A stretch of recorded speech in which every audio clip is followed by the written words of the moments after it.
हाँ। खेती हमारी दो तरह से होती है। एक खेती तो सिंचित और एक प्राकृतिक। पहले मैं सिंचित खेती के बारे में बताता हूँ। सिंचित खेती वो होती है जिसको हम सिंचाई करके फसल बनाते हैं, उसको सिंचित खेती कहते हैं। तो सिंचित खेती है वो बहुत महंगी पड़ती है। सबसे ज़्यादा तो पानी बर्बाद ज़्यादा करती है, उसके बाद में बिजली ज़्यादा बर्बाद करती है। और सिंचित खेती लेने वाले जो किसान हैं वो ज़्यादा पैदावार लेने के चक्कर में उसमें यूरिया, डीएपी, न जाने किस तरह के जहर डाल देते हैं, जिससे कि वो खेती, वो अनाज वो जहरीला बन जाता, उसका चारा भी जहरीला बन जाता, जिससे पशु खाने से बीमार होते हैं, अनाज खाने से आदमी बीमार होते हैं। और उसकी उर्वरता शक्ति है वो जो रासायनिक खाद उससे। अब यहाँ हमारी सरकार वो इतना कुछ बर्बाद करने के बाद उसको ज्यादा अनुदान देती है, ज्यादा प्रोत्साहन करती है। तो ये प्रोत्साहन बंद करके यह जो है वो प्राकृतिक खेती वालों को दे। अब प्राकृतिक खेती के बारे में मैं आपको बताता हूँ। प्राकृतिक खेती वो होती है जिसमें न तो किसान पानी बर्बाद करता है और न ही बिजली बर्बाद करता और न ही किसी तरह का यूरिया, डीएपी या कोई जहरीला पदार्थ या कोई भी मतलब उसमें डालता है। वो प्राकृतिक तौर से खत्म होती है।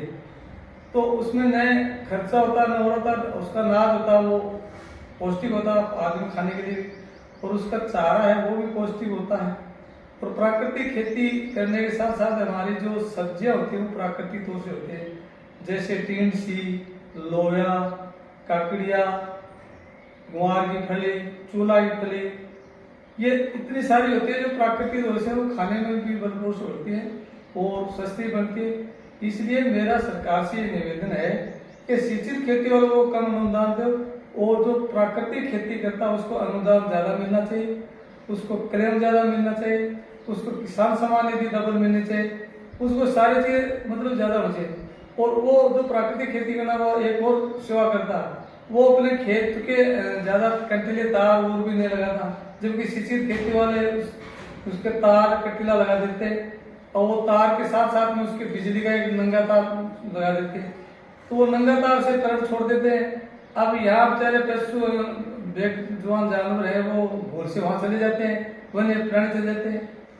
तो वहाँ किसान क्या करता है कि उनके खतरनाक कुत्ते पाले रखते हैं, तो वो कुत्ते लगाते हैं, वो उनसे जान बचाए जो भागता है तो पहले कंटेले तारों पाड़ता, फिर बिजली करंट लगता, जिससे उससे कई की मौत हो जाती है, कई गर्भ धारण के वन्य जीव या गाय पशु वो गर्भपात हो जाता है। तो इतने सारे होने के बाद में मतलब सरकार उनको ज्यादा अनुदान देते हैं शिक्षित वालों को, जबकि शिक्षित वालों का बंद करके प्राकृतिक खेती वालों को दे।